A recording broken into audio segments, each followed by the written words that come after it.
Somos Rosita y Tomás, abuela y nieto. La muerte de mi hija, la mamá de Tomás, marcó nuestra relación y la volvió más honda y más cercana. Desde ese vínculo nace Diálogos sin Tiempo, un podcast donde hablamos con personas de distintas generaciones y trayectorias sobre los dilemas que atraviesan la vida. Exploramos lo valioso y lo difícil del amor, la fama, la vejez, la muerte y de muchas otras tensiones que nos inquietan. Conversaciones íntimas y honestas, contadas desde la experiencia personal de cada invitada. El trabajo, la vida, el disfrute son una misma cosa. Sí, parte de la vida es muy importante la disciplina. Para mí el ejercicio, el ascetismo en cierta manera, es muy importante. Entonces, obviamente que cuando siento que se están desequilibrando una cosa a favor de la otra, pues entonces trato de marcar la línea. Yo tampoco creo que haya una división tajante entre vida y obra, pero en mi vida, que es más corta que la de Luis acá, mi quehacer, yo soy una persona supremamente obsesiva y como que mi quehacer se me cuela en mi vida. Entonces durante la universidad yo me dediqué a hacer activismo feminista y me volví la feminista del parche.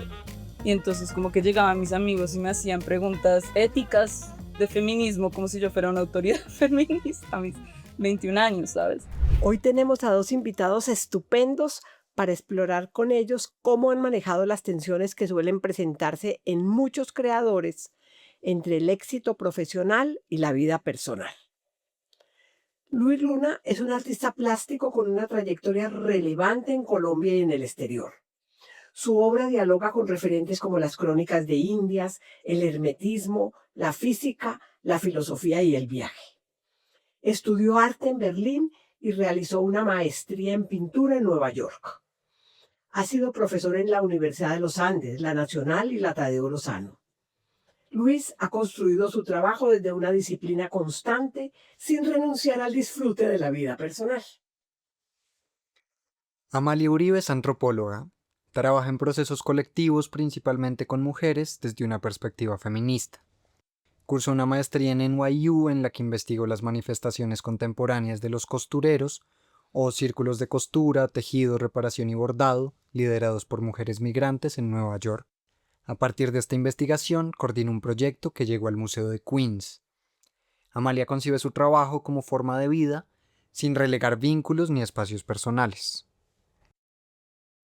Para empezar esta conversación, quiero traer una frase de Marina Abramovich, la artista del performance, cuyo camino estuvo en ascenso a finales de los 90, cuando se ganó la Bienal de Venecia. Y en una entrevista, ella, que ustedes la conocerán, es de extremos, es radical, eh, eh, escribió sobre esta tensión entre vida y obra lo siguiente: el artista no debería mentirse a sí mismo ni a los demás. El artista tiene que decidir si quiere tener una vida o si quiere tener una obra.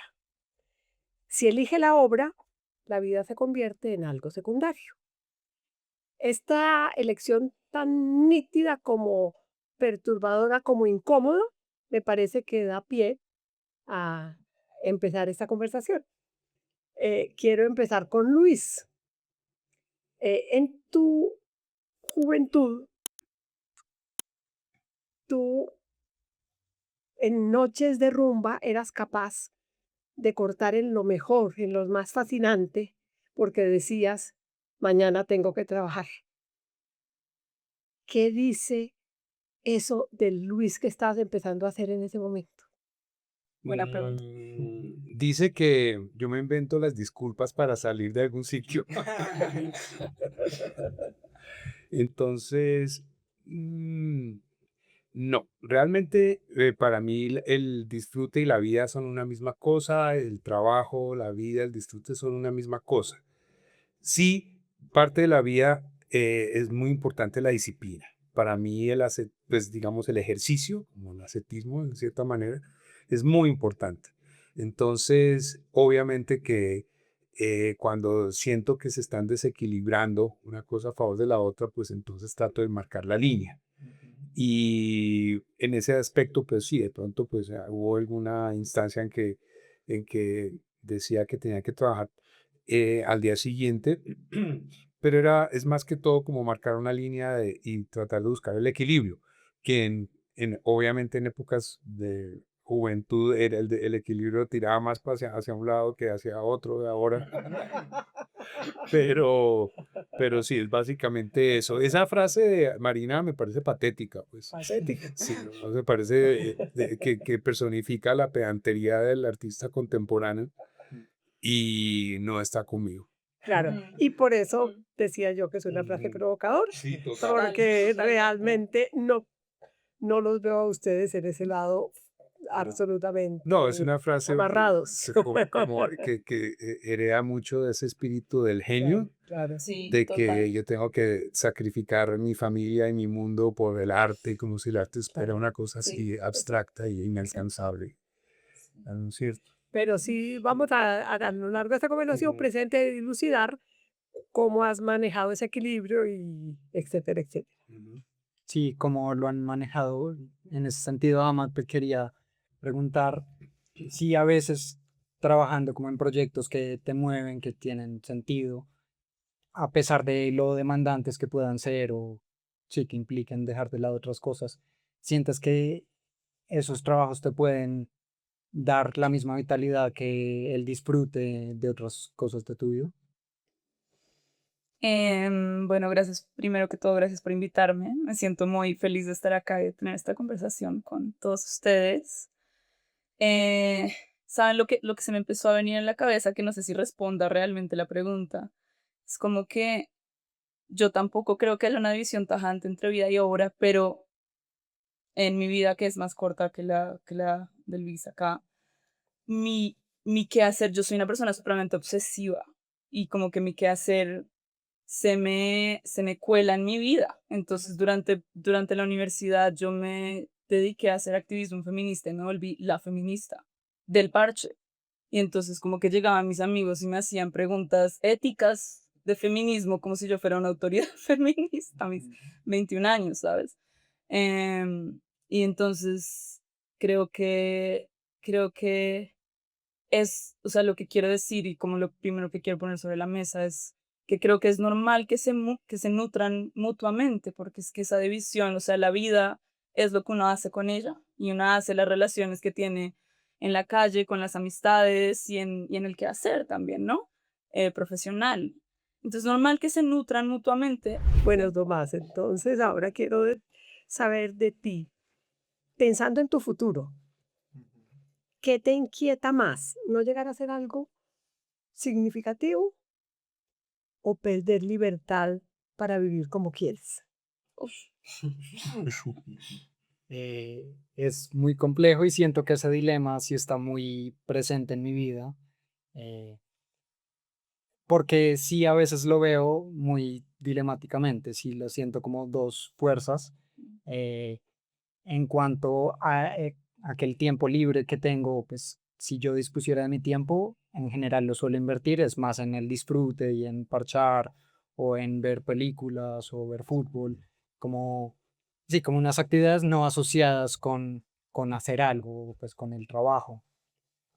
Pero a la vez, pues siento que sí tengo como unas posibilidades, como capacidades o también unos privilegios que me permiten de alguna forma, pues si le invirtiera y si me esforzara por eso, como llegar a algo significativo, que siento que sí es pues un anhelo en mi vida. Y creo que si no lo consiguiera, pues sí habría frustración ahí. Pero a la vez, como dejar de lado esos espacios que siento como tan importantes, que son una parte como, eh, sí, tan valiosa dentro de mi vida y dentro de mi experiencia, dentro de mi concepción de lo que es vivir bien y vivir rico. O sea, como que no hay nada que me guste más que estar con mi novio en la casa tomando pola y viendo películas sin pensar. Pero siento que como reducirse a eso sí me crea, pues como que me mete en un bucle que no me permite a veces eh, llegar a esta idea de producir o de hacer algo que a la vez sí me importa y que sí me interesa. Entonces, si te preguntara ya de una manera sí o no, ¿qué te inquieta más? Eh, pues a la larga no hacer algo significativo. Pero bueno, lucho en esa dualidad que hablabas y en ese intento de equilibrio entre pues esa disciplina que has cultivado y que dices que es muy importante para ti y ese disfrute de otras cosas como los viajes, como las cabalgatas, como la huerta. ¿Cómo has logrado pues hacer que esas dos partes convivan y que una no opaque a la otra? Sí, no, yo creo que es el resultado de un trabajo bastante arduo, aunque no parezca, porque es darle significado al ocio. Entonces, yo creo que hay una cosa que se llama ocio y otra cosa que se llama perder el tiempo. Entonces, en esa medida, montar a caballo, podar las matas, hacer la huerta, pintar, leer un libro, a tener una charla de filosofía con amigos, que aparentemente pues podría ser parte del ocio porque uno, entre otras, lo está disfrutando mucho, pues es tan importante como el resto. Entonces ya ahí ya no existe la contradicción entre será la vida o será el trabajo o eventualmente será que yo voy a llegar a algo significativo. Eso es un fantasma que yo ya me liberé.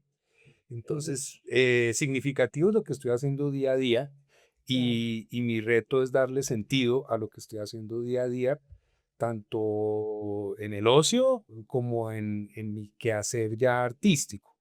Entonces una cosa no puede ir sin la otra. Obviamente que eso se desequilibra todo el tiempo, como dicen los budistas, siempre hay, el vaso se está llenando y se está desocupando, pero esa es mi manera de ver la cuestión, básicamente. Qué lindo. Pero me parece bien interesante eso que dices que sí fue un trabajo arduo, porque Claro, lograr sí, sobre todo, ese equilibrio incierto del que hablábamos antes. exacto.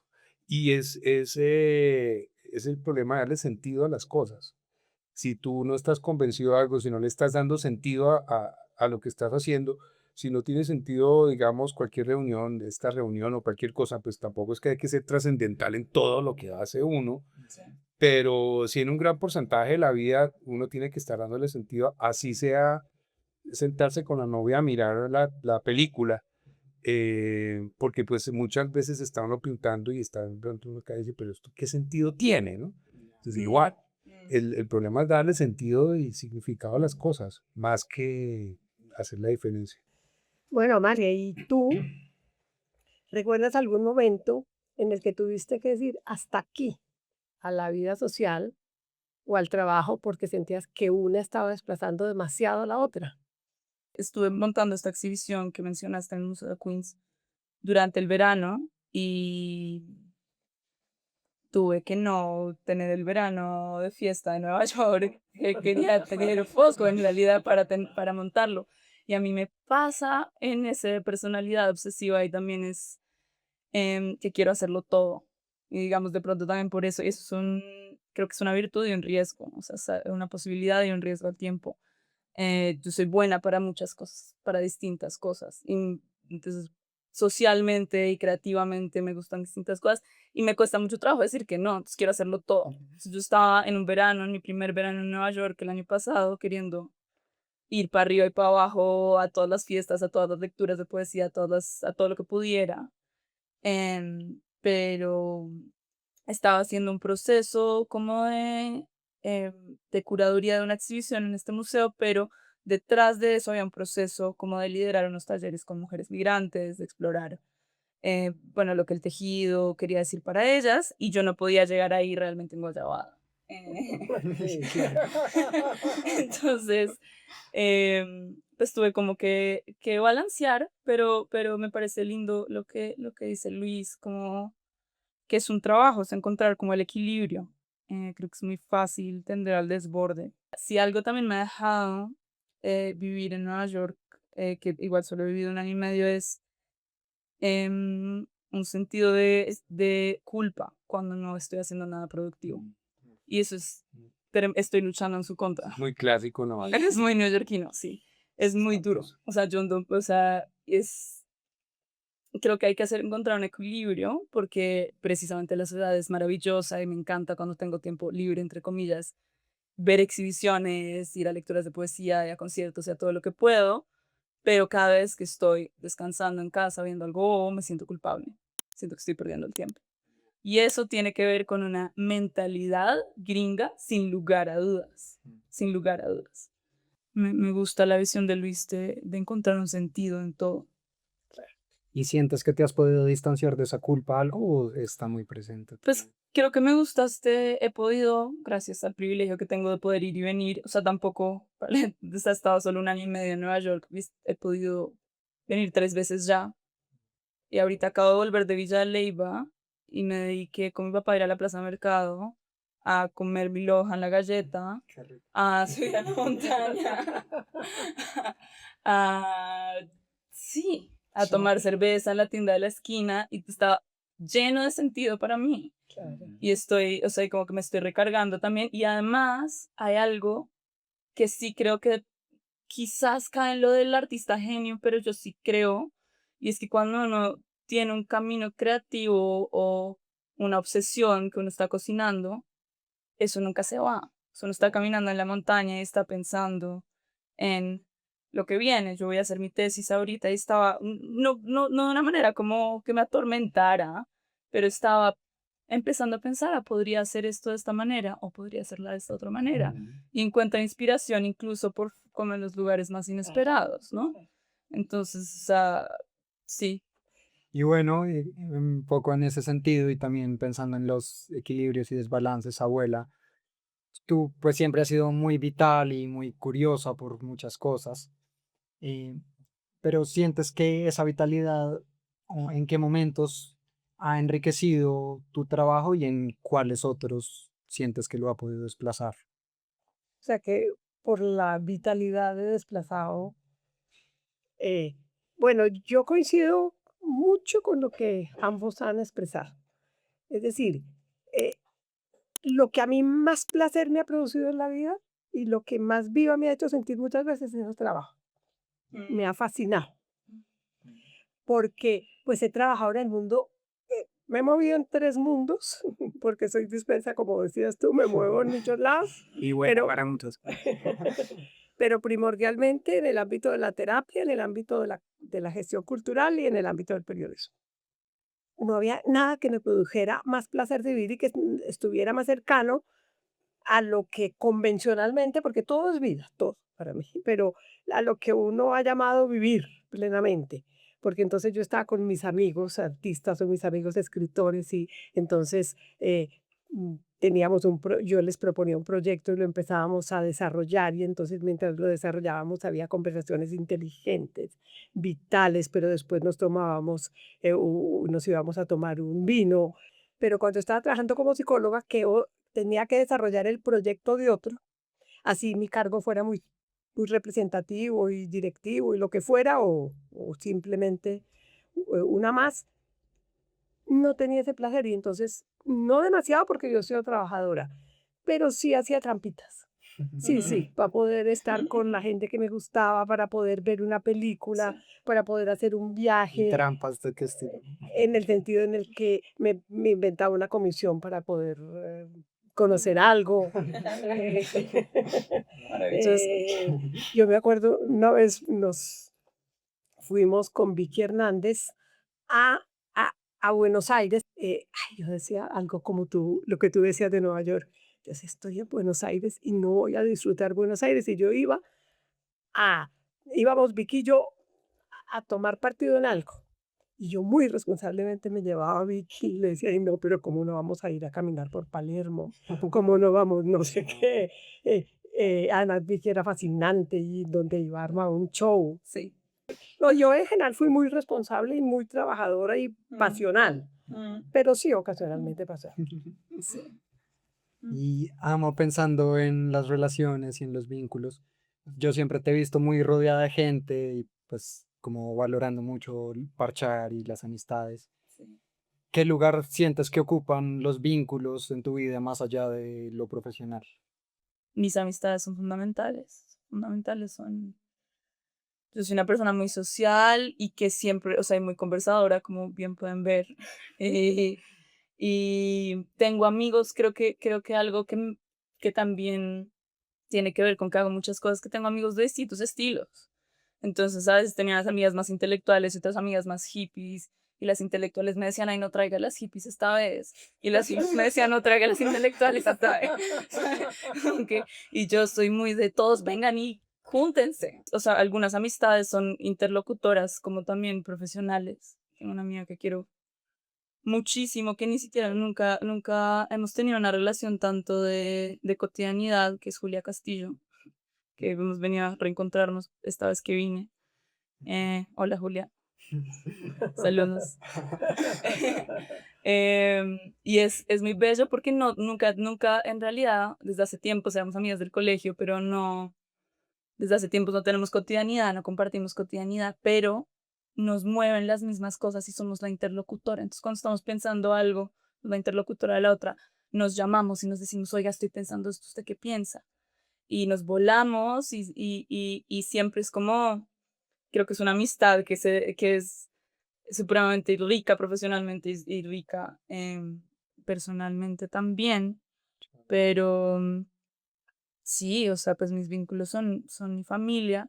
Diría que de pronto es una posición tajante o algo como a lo que me he enfrentado recientemente, y es que esta decisión de irme a hacer una maestría en Nueva York, que igual es solo 2 años, pero vamos a ver cuánto me termino quedando allá, sí ha sido una decisión como de escoger mi profesión sobre mi vida, supuestamente. Y yo corté una relación de pareja que tenía aquí con fuerza porque me estaba yendo. Y eso fue una decisión tajante, por ejemplo, de escoger mi profesión sobre mi vida, supuestamente. Que igual allá pues también hay vida y he estado construyendo una vida. También hay Y también hay relaciones, exacto. Pero fue como un ejercicio de desapegarme de los vínculos y de confiar con que mis vínculos de amistad serían suficientemente fuertes para sobrevivir la distancia. Pero no todos lo hacen, pues. Pero entonces fijémonos que en teoría uno dice nunca ha sido esto para mí un dealer y en la práctica sí es un Sí, dealer. o sea, hay puntos que sí te ponen a escoger. Hay momentos. Sí. Y en ese sentido, y hablando de lo que acabas de decir, quiero entonces preguntarle a Luis, tú has hecho muchas veces, te lo he oído, pero también lo dices muy bellamente en la biografía que escribes en tu página, que tú valoras profundamente la amistad, como estábamos hablando. Entonces, yo quisiera saber si a la vez has trabajado con mucha intensidad, si tu trabajo te ha permitido cuidar siempre esos vínculos o ha habido momentos en que la obra te ha absorbido de tal manera, te ha metido tanto que los has puesto un poco en riesgo, entre paréntesis. No, no. Yo nunca he puesto en riesgo ningún tipo de relación por alguna disciplina de trabajo, no. No, Qué chévere. por principio, no. Pero, pues claro, que para mí el vínculo, lo que tú decías, el vínculo emocional y los amigos son la familia sincrónica que uno crea. Uno tiene familia genealógica y familia Sí, sincrónica. total. Y yo cuido ambas, pero claro que pues a estas alturas uno ha creado ya una familia muy sólida, sincrónica. Entonces, no le he visto ningún problema. Pues sí, hay a veces que uno no los puede ver con la intensidad que uno quisiera porque está desarrollando algún proyecto y pues es que no se puede. Pues. Entonces, pero eso después se recupera, etcétera, ¿no? Me ha pasado más bien lo contrario, con amigos, lo que tú decías de Nueva York es clásico, clásico, y Sí. eso es una cosa que realmente, en esa época me parecía relativamente normal porque uno como que se metía en esa cosa de la Abramovich, es muy estilo de artista, de estilo, em, pero después ahora a distancia me parece como tan un poco como flojo.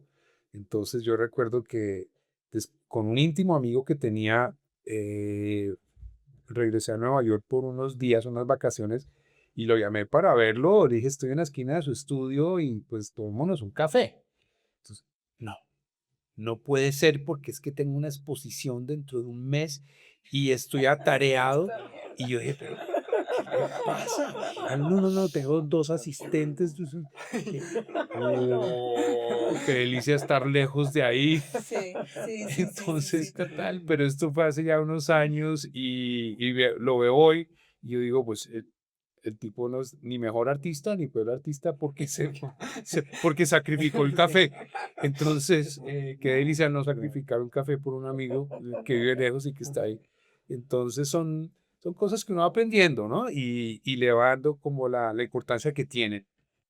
Amalia, tú ahora hablabas, eh, hacía referencia a tu trabajo como feminista y entonces eso me hace pensar que me imagino que estás hablando de la colectiva No es normal. Sí, Entonces, tú siempre has estado moviéndote en liderazgos y en proyectos exigentes como ese que hacía pues un acompañamiento a mujeres víctimas de acoso dentro y fuera de los Andes. eh, y te entregabas, lo hacías con mucha pasión, como decías ahora. Quiero preguntarte qué sentido le daba a tu vida ese trabajo en ese momento. el trabajo de los normal. Sí, Yo siento que algo que hice en la universidad, que agradezco mucho ahora y agradezco mucho llegar a Estados Unidos también desde ahí, fue radicalizarme, como crear una conciencia política que no tenía tanto en el colegio. Y yo, bueno, estudié antropología, hice una opción en escritura creativa, en fotografía, en distintas cosas, pero encontré esta colectiva que se llama No es Normal, que lo que hacía es, todavía siguen trabajando, por un lado, denunciar violencias de género y acoso en la universidad y por el otro lado, crear espacios de pedagogía.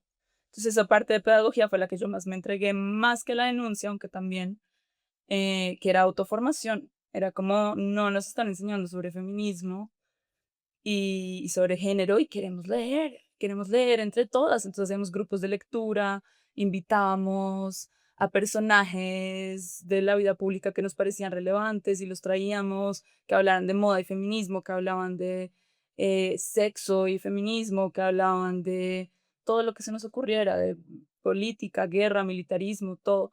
Y creé una conciencia política que agradezco hasta el día de hoy desde como la autogestión, sin necesidad, era como en el marco de la universidad, más allá de la universidad, y siendo particularmente críticas a la Universidad de los Andes, que aunque es pues buenísima académicamente, también es un contexto clasista, machista, racista, como todo, todo.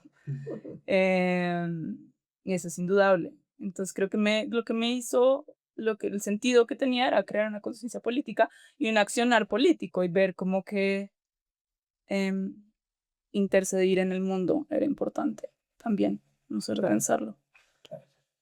Creo que eso era, sí. Hay muchos asuntos de género en esto de la vida y obra también, que yo decido no totalmente irnos por ahí, pero yo vuelvo acá y todo el mundo está preguntando por mi pareja y, y mi familia el otro día en Navidad fue como, bueno, nadie va a tener hijos acá, Amalia de pronto todavía le queda no sé qué. Es como, eh, cada vez menos, pero pues claro. las mujeres hemos sacrificado nuestra vida profesional por la vida doméstica tradicionalmente, ¿no? Y es ser madres o ser exitosas profesionalmente, ¿no? Entonces, ese dilema también está atravesado por el género, sin duda, sin lugar a duda. Y Luis, hay una curiosidad. Tú durante años has trabajado con referentes como las crónicas de Indias, el territorio, los viajes. Pienso en la ruta de la seda por Oriente, pienso en la ruta del Amazonas en América. Y me pregunto, ¿el viaje en algún momento ha dejado de ser un medio para construir una obra, para hacer una obra, y se ha convertido en una manera de estar en el mundo? Sí, sí, sí, total. Digamos, el viaje también concebido de una manera más extensa, no necesariamente un desplazamiento físico o gráfico, sino, sino que en un principio, claro que fue más un desplazamiento y sobre todo cuando tuve la experiencia de vivir por fuera y pues seguramente Amalia también la ha vivido, que es tú llegas allá en un contexto distintísimo y te conocen y tú te estás proyectando de una manera distinta y esa retroalimentación que tienes es distinto a tu país de origen porque no hay lugares comunes y eso le da a uno mucha libertad. Tú te proyectas nuevo, o sea, entonces cambias de nombre, cambias de ser y eres una persona Claro. distinta, en un contexto distinto y eso te da muchas posibilidades y eso es parte del viaje. Pero el viaje también tiene esa belleza que es la de la romería, que es la limpieza, que en los viajes siempre hay como un elemento de limpieza y como pues, y la romería lo tiene. Entonces cuando uno viaja con ese sentido más como de dejar un karma, pues es más enriquecedor. Y de ahí pues también el viaje espiritual o el viaje en la historia, que es como una metáfora de cuando me vine a instalar en Villa de Leyva. Y claro que es una manera de estar en el mundo porque está uno necesariamente jugando con contextos, ¿no? Está uno considerando mucho contexto. Así no esté viajando uno físicamente, pero siempre está uno como mapeando ese universo. Abuela, yo te quiero hacer una pregunta, pues, relacionada con lo que estaba diciendo Amalia ahorita, y es que, pues, en tu juventud esos roles de género estaban, pues, todavía más presentes, pero, pues, tú viviste la maternidad de una forma muy particular. ¿Sientes que igual la maternidad te limitó en tu vida profesional en algún momento o cómo fue para ti? Pues yo tuve a Andrea cuando estaba en tercero de carrera. eh, y interrumpí, digamos, 6 meses y después la llevaba a la universidad. Era amiga de de todas mis compañeras, la adoraban ya de un año, ella iba a clases, pues no siempre, pero iba mucho a clases, etcétera. Después, es que la tuve muy joven, muy irresponsable, lo que voy a contar no es no es un modelo de maternidad. Pero entonces, Jaime y yo nos íbamos, en ese entonces era muy común, todavía existe, pero no tan común como en aquel entonces, los cócteles después de cualquier evento cultural, Mm. un lanzamiento de un libro, una exposición, lo que fuera. Y entonces yo, Tomás, Jaime y yo llevábamos a Andrea a esas cosas y me acuerdo que una vez Germán Espinosa me dijo, Rosita, esta niña va a odiar a los escritores en el futuro. Y fue escritora, fue escritora. Eh, entonces, digamos que mm, yo no impedí que la maternidad eh, me limitara. Digamos, más bien integré a Andrea a mi vida. eh, sí tuve que hacer muchas renuncias, pues obviamente, un niño chiquito pues demanda unos cuidados y unas cosas, eh, pero no me sentí para nada limitada, no, realmente, eh, y además porque entonces Andrea tenía gracia y tenía picardía, y entonces todo el mundo se embobaba con ella y jugaban con ella. Lucho, ahora que mi abuela te preguntaba y que hablaba sobre la ruta de la seda y la ruta del Amazonas, en estos proyectos donde el viaje y el territorio y la historia pues, son tan importantes, ¿sientes que te transformó más lo que pintaste o lo que viviste mientras hacías estos retos?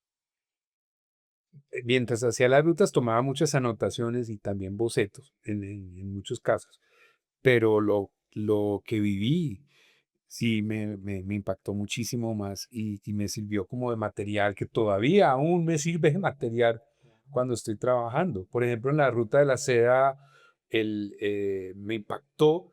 Esto fue en la época que estaba recién creada la perestroika, entonces todavía había una huella enorme, un coletazo enorme de lo que había sido en la época soviética, que ahora debe ser otra película, pero me impresionó muchísimo que las telas todas estaban cosidas en parches.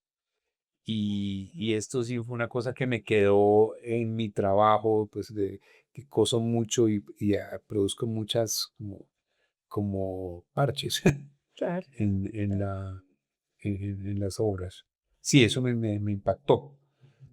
Y un poco como la estética de lo vulnerable y lo movible. Mm. Entonces, no, lo que se mueve y lo que está andando y lo que está en trance no puede ser tan sólido y tan quieto.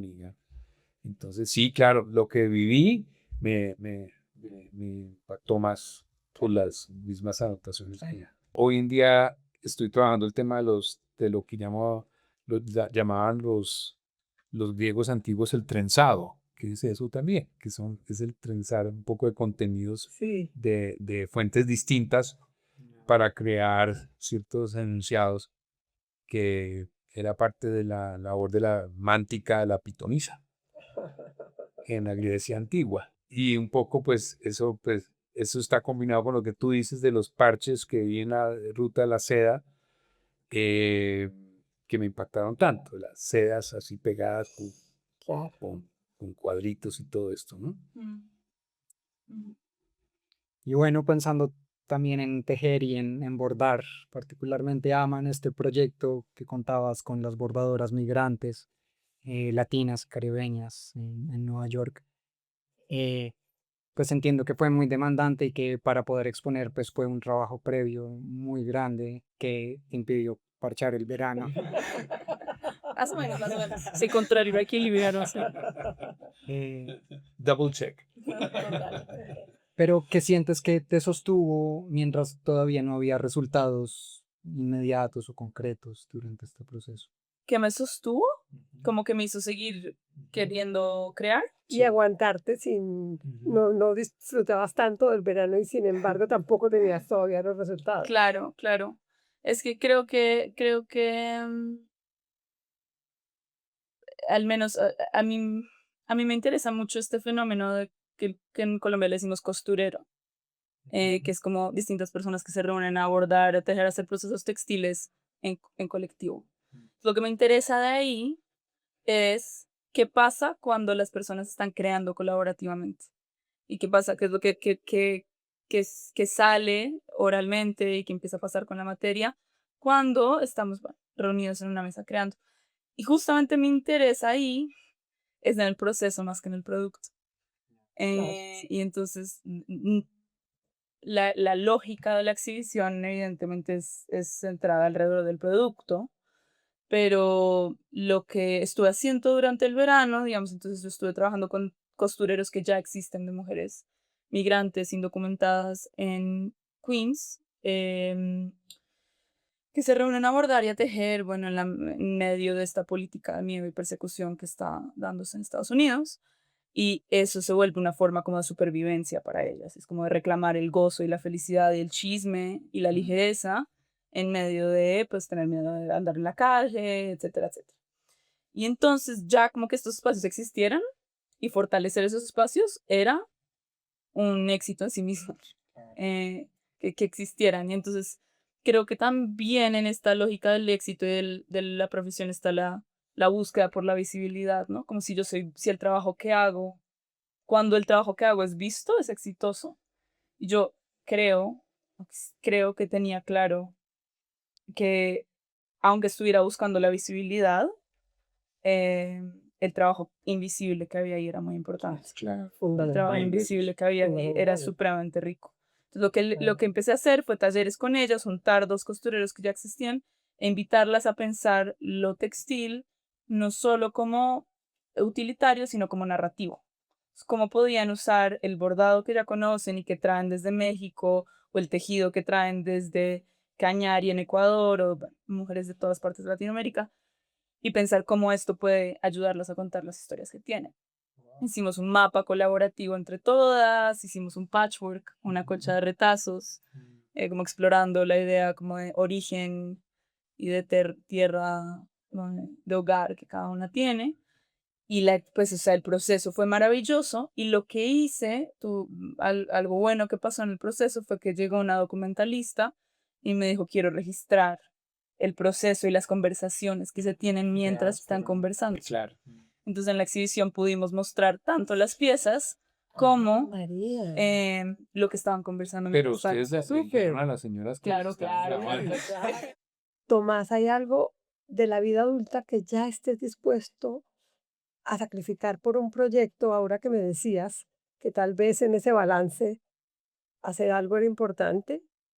hay algo que te estés dispuesto a sacrificar por un proyecto y también hay algo que sientes que nunca debías sacrificar. Mm, Pues sí, un poco como decía Luis, que tiene como premisa, yo siento que también las relaciones para mí son muy, muy importantes y que no estaría dispuesto a sacrificar pues mis amistades más entrañables o mi relación de pareja, sí, o relaciones pues muy cercanas eh, por un proyecto. No, no creo.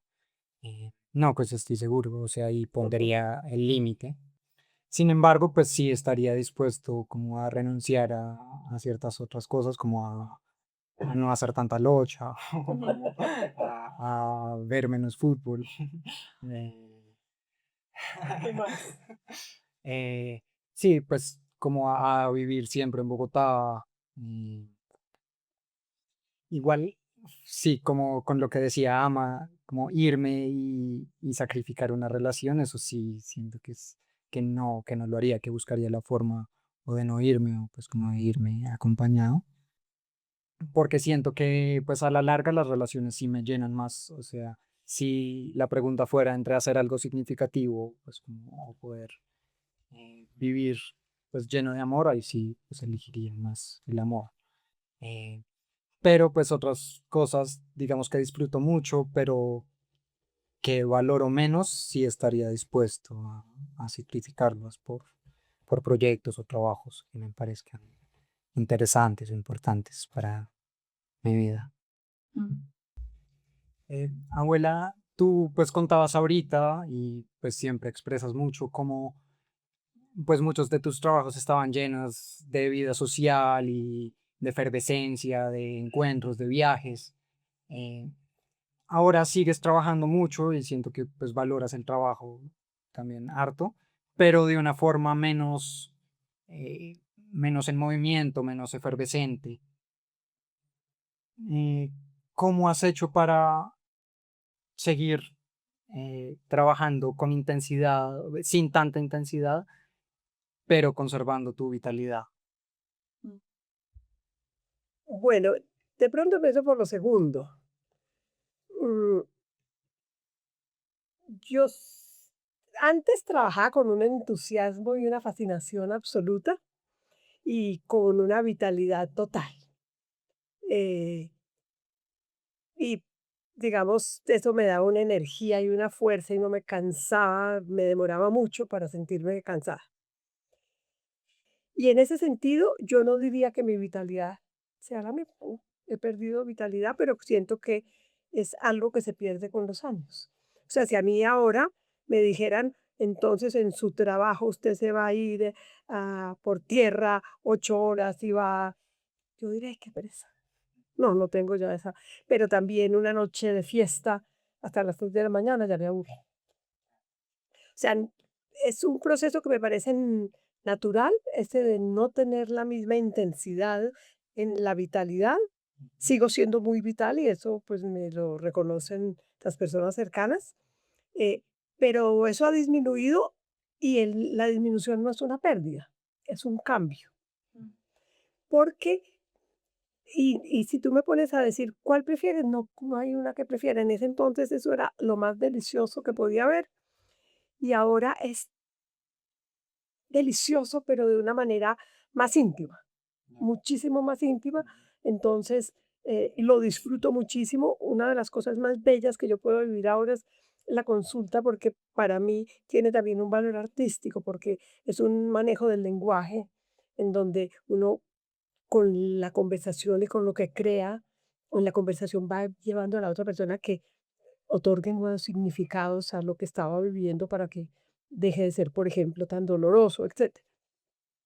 Entonces, sí es muy rico, pero sí, yo sí sentiría, digamos que esa premisa, si te entendí bien en la pregunta de sin disminuir la vitalidad, no, la vitalidad yo sí creería que me ha disminuido y sí sentiría que es un proceso natural de la edad y de preservación de la especie, yo diría. Con el aviso. Sí, muy válido. Mm. Y Ama, ya terminando, pensando en el futuro, ¿cómo ves la posibilidad de mantener ese equilibrio entre seguir construyendo algo significativo para tu carrera, digamos, y seguir disfrutando de la vida? Estoy en un momento similar al de Rosita, es que disfruto mucho lo que hago. Tengo el privilegio de disfrutar lo que hago y he evitado de todas las maneras que encuentro entrar a trabajar un trabajo tradicional de 8 a 5, porque siento que me chuparía un poco el alma. A veces estoy cansada y tengo que hacer cosas, pero en realidad lo que hago, lo que me mueve, es como lo mismo.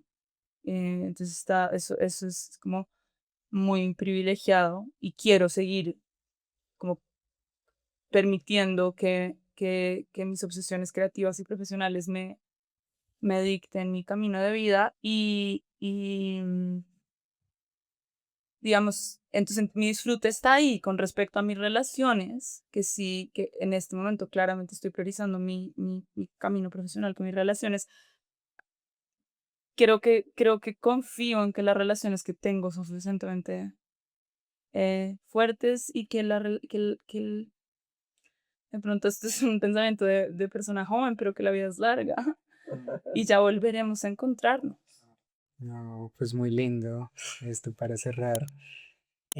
Yo traje una cita de una artista catalana, Mireia Sallarès, eh, que siento que recoge un poco justo algo de lo que dijeron ambos al final, sobre todo lo que decía Luis, entre esta dualidad entre vida y obra, eh, porque ella dice, la esencia de mi obra es la vida que ha sido vivida.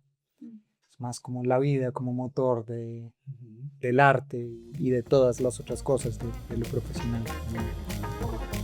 Esto fue Diálogo sin Tiempo, un video podcast que se publica quincenalmente los jueves. Si este espacio te resuena, suscríbete y acompáñanos. El próximo episodio, Intensidad o Mesura, entre la pasión y el límite, sale el jueves 10 de septiembre. Te esperamos. Somos Rosita Jaramillo Y Tomás Rodríguez.